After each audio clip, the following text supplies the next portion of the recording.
Guys welcome back to my official YouTube channel. तो friend स्वागत है आपका मेरे चैनल में एक बार फिर से। तो फ्रेंड जैसे कि पता है आपको उत्तराखंड हाई कोर्ट की ओर से 11 पदों को लेकर पर्सनल असिस्टेंट ग्रुप सी की भर्ती आ गई है, जिसमें ऑफलाइन फॉर्म है। मैं पहले आपको बता दूं, ऑफलाइन फॉर्म का लिंक जो है, डाउनलोड लिंक हमने जो है डिस्क्रिप्शन बॉक्स में दिया हुआ है, तो डायरेक्ट आप वहां से डाउनलोड कर सकते हैं। ठीक है, पूरा फॉर्म या आज की वीडियो में 11 पोस्टों के लिए SC OBC और EWS कैटेगरी के 3 कैटेगरी के कैंडिडेट्स में अप्लाई कर सकते हैं। आज की वीडियो में हम आपके साथ इन्फॉर्मेशन शेयर करेंगे कि किस तरह से आप इसका फॉर्म भर सकते हैं। तो चलिए नीचे डायरेक्ट चलते हैं, बात करते हैं योग्यता को लेकर। तो योग्यता इसमें स्नातक है, बाकी टाइपिंग टेस्ट का आपको नॉलेज यहाँ पर होना चाहिए। उससे रिलेटेड हमने एक सेपरेट वीडियो बना के रखा है, तो उसको जो है आप चेकआउट कर सकते हैं। लेकिन इस वीडियो में हम केवल फॉर्म भरने के बारे में बात करेंगे। और फिर से मैं आपको बता दूं, फॉर्म का डाउनलोड लिंक मैंने डिस्क्रिप्शन बॉक्स में देके रखा है, तो वहीं से आप इसको डायरेक्टली डाउनलोड कर सकते हैं। चलिए आगे बढ़ते हैं। यहाँ पर सबसे पहले जो है आप देख सकते हैं, ये सब ऊपर लिखा हुआ है एप्लीकेशन फॉर्म। यहाँ पर सबसे पहले आपको अपनी लेटेस्ट फोटोग्राफ वाली फोटो चिपकानी है और यहाँ पे आपको जो है तिरछा यहाँ पर सिग्नेचर कर देना है। Roll number for the office use only, ये ऑफिस यूज के लिए है, इसको आपको नहीं भरना है। ठीक है, बाकी यहाँ पर नेम ऑफ द कैंडिडेट, यहाँ पर आपको अपना नाम भरना है। उसके अलावा जेंडर, कि आप मेल हैं फीमेल हैं, यहाँ पर आपको ये सारी डिटेल्स देनी है। चलिए आगे बढ़ते हैं। उसके बाद नेक्स्ट में आपको जो डिटेल सबमिट करनी है वो है आपके फादर्स नेम, हस्बैंड नेम। अगर आप मैरिड हैं तो आप हस्बैंड नेम डाल सकते हैं, अदरवाइज फादर नेम डालें। ठीक, उसके बाद पत्र व्यवहार और जहां पर आप रहते हैं इंक्लूडिंग पिन कोड, यहाँ पर आपको ये सारी डिटेल्स भरनी है। नेक्स्ट में चलते हैं आगे। हम अगर यहाँ पर भरेंगे तो नेक्स्ट इन्फॉर्मेशन जो है, आपको अपना ईमेल एड्रेस देना है, मोबाइल नंबर देनी है और डेट ऑफ बर्थ यहाँ पर देना है। ठीक है, डेट ऑफ बर्थ में यहाँ पर आप देख सकते हैं, kindly enclose self attested copy और मैट्रिकुलेशन ऑफ बर्थ, यानी कि अगर जो आपकी एज कैलकुलेशन होगी, मिनिमम 21 मैक्सिमम 42 ईयर्स है।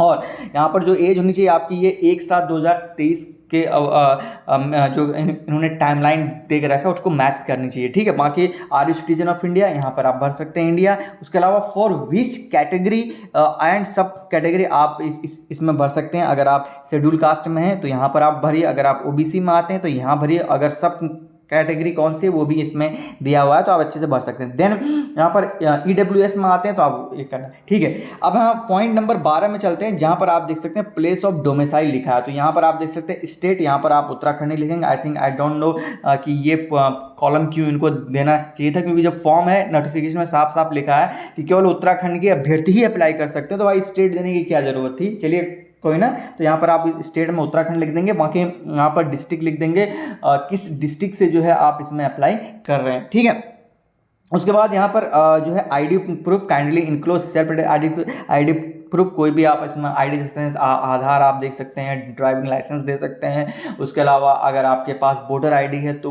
वो देख सकते हैं आप। बाकी कोई और भी जो आपके IDs हैं वो यहाँ पर आप देख सकते हैं, वहाँ पर ID की डिटेल देनी पड़ेगी। मैरिटल स्टेटस, यानी कि अगर आप इफ़ मैरिड, अगर आप अनमैरिड हैं तो यहाँ पर सीधे अनमैरिड लिख सकते हैं, मैरिड या फिर NA, जो भी आप इसमें लिखना चाहें। उसके अलावा मैरिड, अगर एक से अधिक स्पाउस आप रखते हैं तो यहाँ पर वो सारी डिटेल्स देनी है। ठीक है, अब बात करते हैं मोस्ट इंपॉर्टेंट जो एजुकेशन क्वालिफिकेशन से रिलेटेड आती है। तो यहाँ पर जो एजुकेशन क्वालिफिकेशन है वो हालांकि स्नातक है, तो यहाँ पर सबसे पहले आप 10th भरेंगे, फिर यहाँ पर 12th भरेंगे और यहाँ पर ग्रेजुएशन पढ़ेंगे। बाकी अदर कोई है तो आप दे सकते हैं, अदरवाइज देने की ज़रूरत नहीं है। ठीक है, या तो फिर आप ऊपर से 12th भर सकते हैं, फिर 10th, फिर 12th ग्रेजुएशन, 12th 10th, या फिर 10th 12th, और मतलब एक फॉर्मेट आपको जो है फॉलो करने पड़ेंगे। देन बोर्ड और यूनिवर्सिटी का नाम, उसके अलावा क्या क्या सब्जेक्ट आपने हैं, कौन सा ईयर में पास किया है, कौन सा डिवीज़न है, और यहाँ पर परसेंटेज ऑफ मार्क्स, यानी कि कितने % आपने यहाँ पर पाए। ठीक है, चलिए आगे बढ़ते हैं। नेक्स्ट 16 नंबर जो ऑप्शन है वहाँ पर है एक्सपीरियंस से रिलेटेड, यानी अगर आपको अनुभव है तो आप इसमें भर सकते हैं। अगर आपको कोई अनुभव नहीं है तो इसको आप छोड़ भी सकते हैं। छोड़ के इसमें आप NA करके NA लिख सकते हैं। नहीं तो अगर आपको एक्सपीरियंस है इस फील्ड का, क्योंकि आई थिंक मुझे ऐसा लगता है एक्सपीरियंस होगा, शायद प्रेफरेंस दी जाएगी कहीं ना कहीं, तभी ये कॉलम भी है।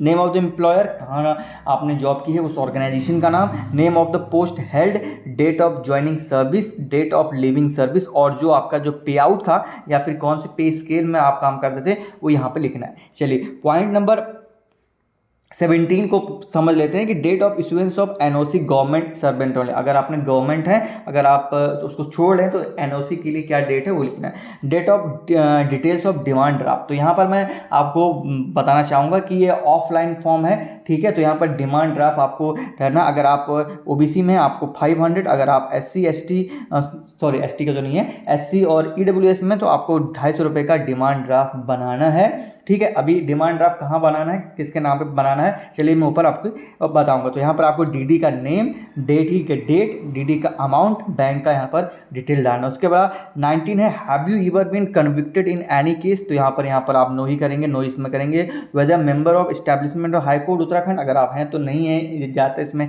नहीं होगा, ठीक है। उसके अलावा यहाँ पर नेक्स्ट है कि whether you want to appear for Hindi typing test और शॉर्ट हैंड टेस्ट, तो यहाँ पर आप देख सकते हैं हिंदी टाइपिंग टेस्ट और यहाँ पर ये ऑप्शनल है। मैं यहाँ आपको बताना चाहूँगा, आप नोटिफिकेशन पढ़ेंगे, हमने उसमें डिटेल में आपको बता के रखा, बाकी मैं डाउनलोड लिंक दे दूंगा कि उसमें हमने बता के रखा हुआ है कि ये जो है ऑप्शनल है। ये ऑप्शनल इसलिए है कि ये काम तब आएगा जब आप एग्जाम देंगे, क्योंकि सबसे पहले इंग्लिश टाइपिंग है, फिर शॉर्ट हैंड है और फिर जो है लास्ट में आपका रिटर्न है, ठीक है। इस बार रिवर्स में है। और अगर कोई कैंडिडेट, इसमें साफ साफ लिखा भी हुआ है, अगर कोई कैंडिडेट सेम मार्क्स में आते हैं तो वहाँ पर ये देखा जाएगा कि सामने वाले बंदे ने जो है हिंदी टाइपिंग टेस्ट किए नहीं किए। अगर हिंदी टाइपिंग टेस्ट किया हुआ है तो आपको प्रेफरेंस यहाँ पे दी जाएगी। तो इसलिए आप, मेरी अगर राय है तो आप इसको ज़रूर दीजिएगा हिंदी टाइपिंग टेस्ट, ठीक है।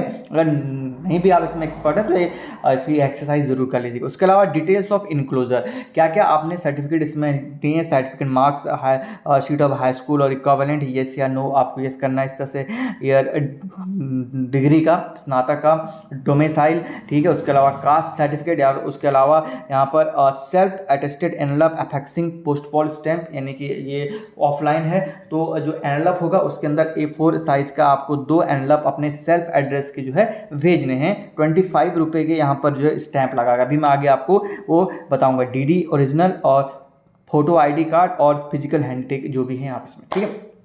उसके अलावा एक चीज़ मैं आपको कहूँगा, फॉर्म भरने के बाद जितने भी डॉक्यूमेंट आप अटैच करेंगे सबकी एक एक सेट फोटो कॉपी ज़रूर रख लीजिएगा अपने पास, भविष्य के लिए यहाँ पर काम आएगी। बाकी यहाँ पर डिक्लेरेशन यहाँ पर आपको भरना है, आई अपना नाम, सिग्नेचर ऑफ द एप्लीकेंट, ठीक है। ये हो गया। अब जो है अगला स्टेप जो है वो है आपका एडमिट कार्ड, जो आपको आएगा और आपको भरना भी है। वो वहाँ पर 2 एनवेलप मांगे हैं, इसीलिए मांगे हैं क्योंकि आपका वो एडमिट कार्ड भेजेंगे। एडमिट कार्ड में सबसे पहले आपको कैंडिडेट का नाम भेजना है, ये नहीं भेजना है क्योंकि ये जो है फॉर ऑफिस यूज ओनली। यहाँ पर father name, husband name, gender, उसके अलावा डेट ऑफ बर्थ यहाँ भरना, और एपिक्स लेटेस्ट फोटोग्राफ, और आई थिंक यहाँ पर वो सेंटर का नाम लिखेंगे, जो आपके सेंटर का नाम जहाँ आपको होगा, इसलिए इतना स्पेस दिया गया है। और यहाँ पर signature of the issuing authority, post का नाम ऑलरेडी यहाँ पर है, क्लेम्ड कैटेगरी जो भी है आपकी SC ST और सब कैटेगरी यहाँ पर, ठीक है। प्लीज़ रीड द इंस्ट्रक्शन, बहुत अच्छे से यहाँ आपको पढ़ना है। एग्जामिनेशन के समय में ब्लैक ब्लू जो भी आपको पेन लाना है, यहाँ पर सब कुछ दिया हुआ है, ठीक है। ये सारी डिटेल्स मैंने आपको बता दी, किस तरह से आपको यहाँ पर फॉर्म भरना है, ठीक है, और किस तरह से यहाँ पर करना है, ठीक है। चलिए अब बात करते हैं फॉर्म फीस के बारे में। जैसे मैंने आपको बताया 500 OBC, बाकी EWS और SC के लिए 250 रुपये है। अब जो DD बनेगी, DD कहाँ बनेगी, आप देखते हैं examination fees shall be payable in favour of registrar general high court of Uttarakhand Nainital by way of account payee demand draft in any nationalise bank का यहाँ पर जो है होना चाहिए, ठीक है।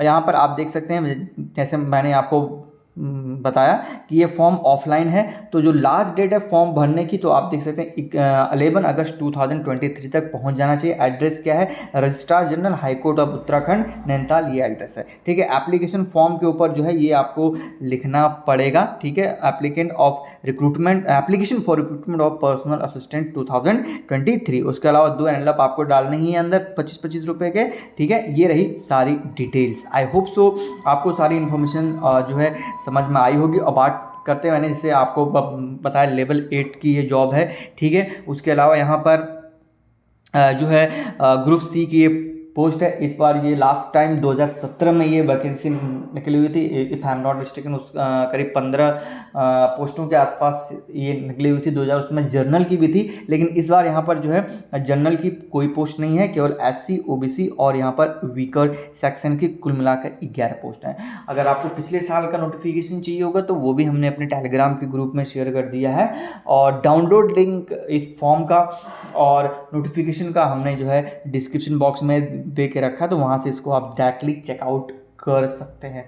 बाकी और भी डिटेल्स आएगी। अगर फॉर्म भरने से रिलेटेड आपको कोई दिक्कत आ रही है तो आप हमसे पर्सनल DM कर सकते हैं। इंस्टाग्राम का लिंक भी मैंने दे के रखा है, वहीं से आप हमें कांटेक्ट कर सकते हैं। बाकी वीडियो अच्छी लगी हो तो लाइक कर दीजिए, और चैनल पे पहली बार आ रहा है तो सब्सक्राइब करना मत भूलिएगा।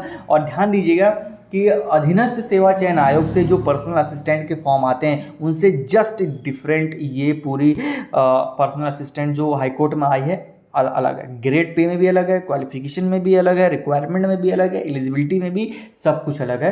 तो थोड़ा आपको तैयारी अलग से और एक्स्ट्रा एफर्ट डालने पड़ेंगे। अगर आप अधीनस्थ सेवा चयन आयोग की या लोक सेवा आयोग की कराते तो थोड़ा सा आपको पुश करना पड़ेगा अपने आप को। बाकी मिलता हूँ नेक्स्ट वीडियो में। थैंक्स फॉर वॉचिंग मी। जय हिंद, जय भारत, जय उत्तराखंड।